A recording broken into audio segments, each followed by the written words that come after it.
Olá pessoal, aqui é o professor Moisés, sou professor de Química Medicinal e vou dar continuidade nos tutoriais a respeito das técnicas de desenvolvimento de drogas assistido por computador.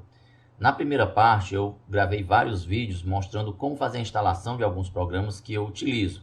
Evidentemente que eu domino apenas algumas dessas técnicas, alguns desses programas que eu costumo utilizar, mas tem muitas outras opções aí disponíveis e certamente muitos outros processos, muitos outros procedimentos de validação que eu vou deixar passar, né? Porque na verdade eu só posso mostrar aquilo que até agora eu pude assimilar, tá bom?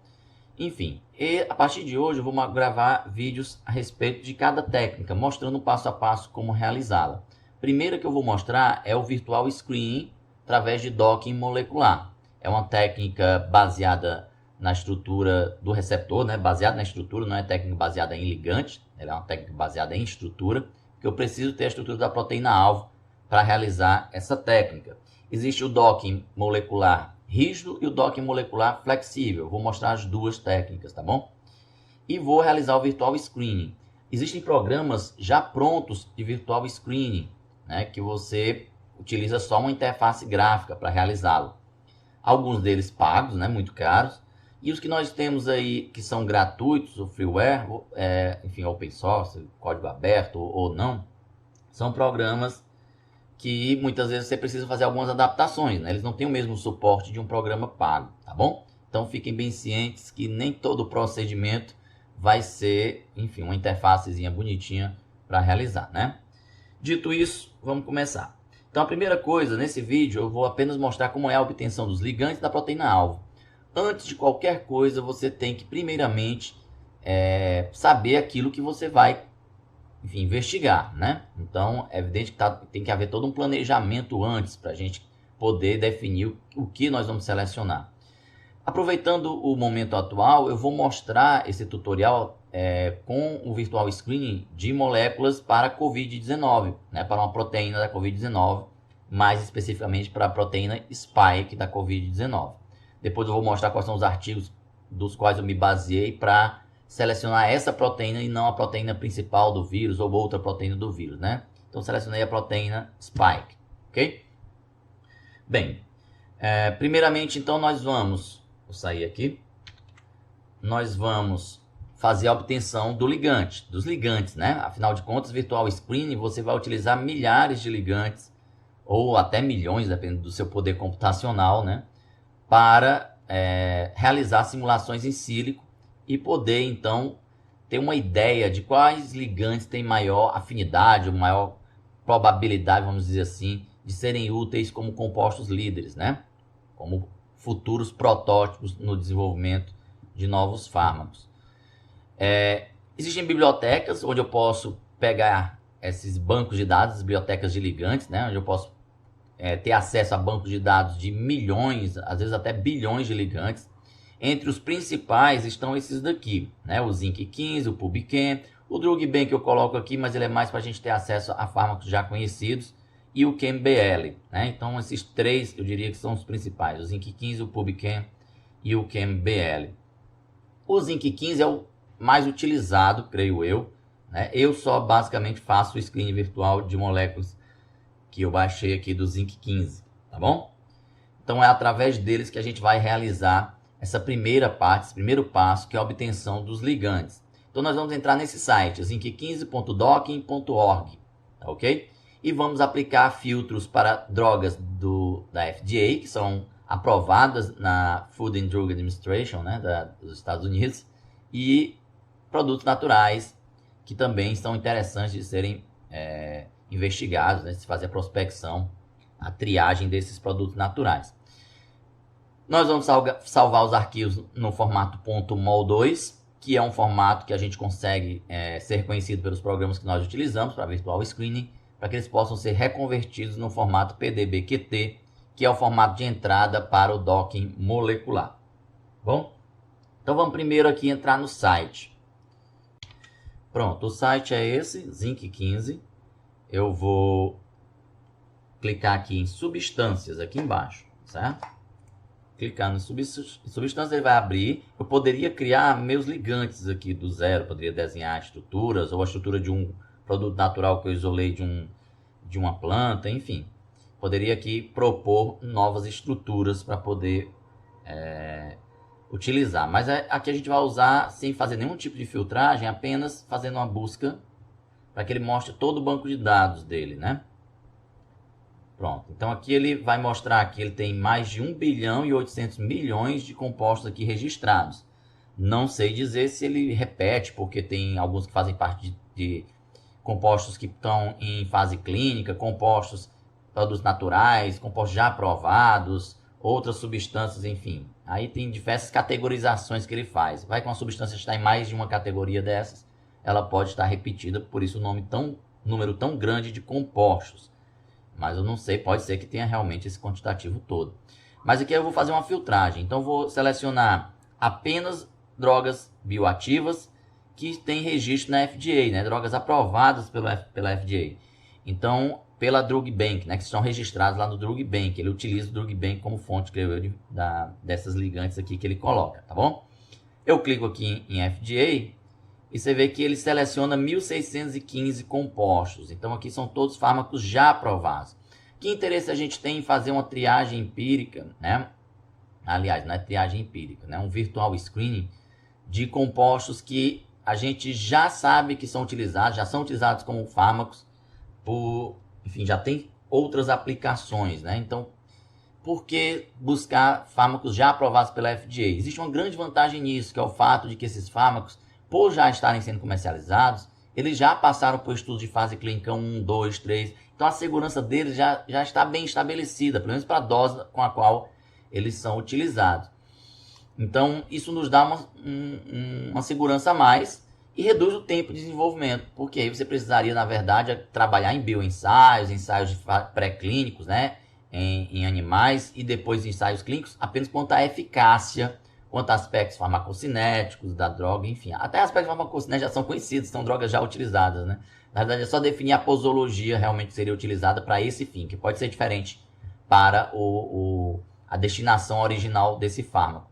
Então, isso facilita o processo. Daí a importância da gente pensar em ter essa biblioteca da FDA. Então, você vai clicar aqui e vai baixar no formato MOL2, ok? Vou sair aqui. Pronto, baixa no formato MOL2, ele vai fazer esse download. Evidentemente são 1.615 compostos, vai demorar um pouquinho aqui, né? Eu vou cortar para o momento onde ele já baixou. Ok, ele terminou o download. Está aqui o arquivo que ele baixou, né? No formato .mol2, como eu falei. Vou abrir aqui na pasta. Está aqui o arquivo, ok? Para a gente organizar o nosso trabalho, eu vou criar na minha área de trabalho várias pastas. Eu vou criar uma pasta em que eu chamo de ligantes, tá bom? Eu crio essa pasta ligantes e crio uma outra pasta chamada de alvos. Ok? Então aqui eu vou salvar aquele arquivo lá que eu baixei. Vou aqui em Downloads e vou transferir para cá. Ok, é um arquivo pequeno, tem 10,1 mega, certo? E aqui você estão todos aqueles 1.615 compostos num arquivo só, tá bom? Quando a gente for fazer aqui o Virtual Screen, eu vou mostrar para vocês. Então é isso, baixei aqui meus ligantes. Qual seria então o próximo passo? Na verdade eu só apliquei um filtro, né? Eu vou agora procurar também produtos naturais, né? Compostos que tenham origem natural. Ele coloca aqui biogênico, ok? Eu vou então tirar remover aquele primeiro filtro e vou agora aplicar esse outro filtro, biogênico. Produtos naturais, produtos de origem biológica, né? Ele não diz o total de compostos, deixa eu ver aqui qual seria o total. São 308 mil compostos de origem natural. Então a gente vai aplicar aqui um outro filtro, ok? Vamos aplicar apenas compostos de origem natural que tenham ensaios de bioatividade in vitro, ok? Para fazer aí uma varredura, uma triagem para compostos que já têm ensaios in vitro, Vamos ver quanto ficou. Ficaram 170 mil compostos, produtos naturais. Ok, então eu apliquei aqui mais 2 filtros. Eu coloquei substâncias em vivo, com atividades em vivo e que estejam disponíveis para venda. Então, substâncias que podem ser compradas, matérias-primas aí que já são sintetizadas, que podem ser adquiridas, tá bom? A gente chega aí a um total de 16.650. Isso aqui é mais viável, vamos dizer assim, gente, porque se eu quiser fazer bioensaios futuramente, eu vou ter como, não vou precisar sintetizar esses compostos do zero, eu vou ter como comprá-los, né, já prontos, né, ter acesso a essa matéria-prima. Então, 16.650 compostos, já é um número bem significativo, e a gente vai baixar esse total aqui de produtos naturais no formato MOL2 também, ok? Pronto, como vocês podem ver aqui, eu já baixei o arquivo, né? São produtos naturais com atividades in vitro e in vivo e que estão disponíveis para venda, né? Deu aí um total de 68 MB, tá bom? Então esses são os 2 arquivos que nós vamos poder fazer o virtual screening. Vamos fazer nesse FDA e vamos fazer nesses produtos naturais aqui. Ok, pessoal, então na próxima etapa nós vamos fazer a obtenção da proteína-alvo. O site que nós vamos utilizar para acesso ao banco de dados de proteínas é esse site, o rcsb.org.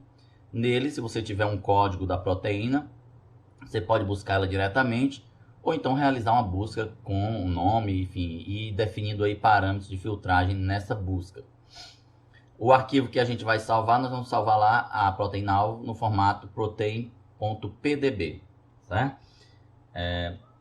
Eu vou mostrar aqui que inicialmente eu me baseei nesses 2 artigos para realizar a seleção dessa proteína, especificamente a proteína spike, e não a proteína viral, a protease viral principal, que é MPRO, né? Então eu procurei utilizar a proteína spike em função daquilo que foi avaliado nesse trabalho, né? Que a proteína MPRO não era tão viável assim como um alvo para desenvolvimento de drogas, inibidores de pequenas moléculas inibidoras, né, dessa protease viral. Então, para mim, pareceu a proteína spike melhor. É a proteína que trabalha o processo de reconhecimento com a ECA2, né, humana, que faz com que o vírus possa reconhecer, então, o que permite que o vírus reconheça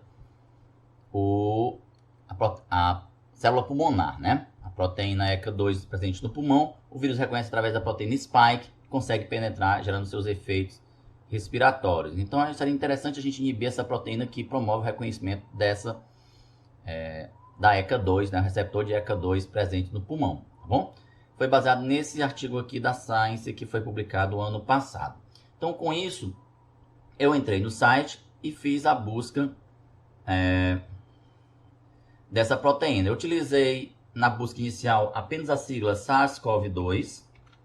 Né? Então, na época, quando eu fiz essa busca, foi em março do ano passado, logo no início da pandemia, haviam apenas 175 registros. Hoje a gente percebe que o número é bem maior. Vou colocar aqui para vocês verem. Então, nós temos aí 1.127 estruturas relacionadas a SARS-CoV-2. Ok? Eu utilizei alguns critérios de busca, eu vou procurar manter esses mesmos critérios para atualizar esse registro. Então, na época, esse foi o refinamento da pesquisa, né, que deu aí esse query, que é um resumão do quais foram os parâmetros que eu utilizei para refinar a busca. E quando eu realizei a busca, ficaram só 9 registros lá que eram condizentes com essa minha busca. Eu avaliei melhor esses 9 registros, né? Eu fiz uma análise do ranking percentual de validação da estrutura e se ele fornecia informações do RBD, que é o domínio de ligação do receptor. É exatamente a parte da proteína do vírus que interage com a proteína humana, que é essencial esse pedaço, né? Esse pedaço que a gente tem que desenvolver um ligante para esse fragmento. Pois bem, da proteína spike com a ECA2 levou a eliminação então desses 2, que não apresentavam essa diferenciação de identificação do domínio de ligação. Não tinha complexação com a ECA2, né? Restaram 7 registros. Então, desses 7 registros, eu fiz o download dos 7 e fiz um procedimento comparativo. Isso aqui é a sequência de aminoácidos de cada um desses 7 registros. E a gente pode perceber que tem registros que tem pedaços inteiros faltando aí da proteína. Então eu acabei eliminando o registro 6VW1, que tinha muitas mutações, ó. Podia ser até uma já das mutações na época, né? Não sei se já haviam mutações identificadas. O fato é que havia alguns aminoácidos, ó, que eram trocados em relação a dessas outras proteínas. Eu peguei então o registro dessas 3 que tinham a proteína spike complexada ao ECA2 e que a sequência era mais conservada, né? Tinha uma maior conservação aí da estrutura primária, da sequência de aminoácidos. O 6YLA, a complexação não é com ECA2, é com a imunoglobulina. Então não era tão interesse assim meu de identificar a parte da proteína que interagia com imunoglobulinas, ok? Pelo menos não para o foco, que é desenvolver um ligante que se ligue no local onde o vírus utiliza para reconhecer a proteína humana, impedindo assim de reconhecer a proteína humana e de penetrar. Pelo menos essa é a lógica inicial que foi utilizada, né? Então, nesse processo comparativo, eu acabei fazendo uma seleção, né? Selecionei realmente como as mais promissoras essas 3. Quando eu fui investigar o arquivo das 3, elas trazem algumas informações de aminoácidos perdidos, a posição onde eles foram perdidos, que eles foram recolocados lá, enfim. No final das contas, a que eu considerei mais confiável foi essa. No meu processo de seleção, foi a 6M17. É interessante abrir essas proteínas no PIMOL, que é um programa de visualização de proteínas, onde você pode olhar toda a sequência de aminoácidos, ou então no Quimera, que é esse programinha aqui, o Quimera X, que permite também que você visualize toda a sequência de aminoácidos, faça essa investigação. Então, assim, é muito importante esse processo de seleção da proteína, sabe? A proteína está com uma boa resolução, todos os parâmetros bonitinhos. Resolução que eu falo, gente, é a resolução da técnica que foi empregada para determinação estrutural. Se foi difração de raio-x, se foi ressonância magnética, microscopia eletrônica, enfim. O importante é ter uma baixa resolução, porque essa baixa resolução me dá uma maior confiabilidade estrutural sobre essa sequência de aminoácidos que foi determinada para a proteína, tá bom? Enfim, então selecionei a 6M, a de código 6M17, né? Então vou colocar ela aqui, mostrar para vocês. Só lembrando que esse refinamento, você vai clicando aqui, ó. Fui clicando, ribovíria, resolução, fui colocando aqui até no máximo de 3 angstroms, não passando de 3 angstroms, desconsiderei as estruturas que tinham resolução acima de 3 angstroms, tá bom? E fui selecionando e criando, então, os parâmetros de refinamento, né? 6M17. Pronto, tá aqui ela, né? Ele diz que é a proteína, né? Ainda é do tempo do nCoV 2019, né? Eles mudaram essa nomenclatura, passou para SARS-CoV-2. E ele diz que é o domínio de ligação associado a receptor ECA2, tá bom? Fala que é em Homo sapiens, né? Então a gente está realmente lidando aqui com a proteína humana, não é enfim, um produto de biotecnologia a partir de bactérias, não, é proteína humana mesmo, isolada, foi determinada. Então, essa publicação é na Science, e aí, enfim, eu acredito que tem uma boa confiabilidade estrutural, tá bom? Apesar de que esses parâmetros dele aqui, ó, não ficaram muito legais, né, ó. O Ramachandran e tal, estão todos aqui para baixa, né, percentil aqui no ranking. O ideal é que eles ficassem mais aqui pro azul, pelo menos eu interpreto dessa maneira no processo de validação aí do próprio banco de dados. Mas, enfim, eu utilizei essa proteína. Vamos fazer o download dela, já fez? Vamos clicar aqui em download, formato PDB. Então, clicando aqui, ó, ele vai baixar. Eu vou abrir lá na pasta. E eu vou colocar o nome... aliás, eu vou deixar com esse nome, porque eu ainda vou ter que fazer um tratamento nela para ela estar prontinha para a gente fazer o procedimento, tá bom?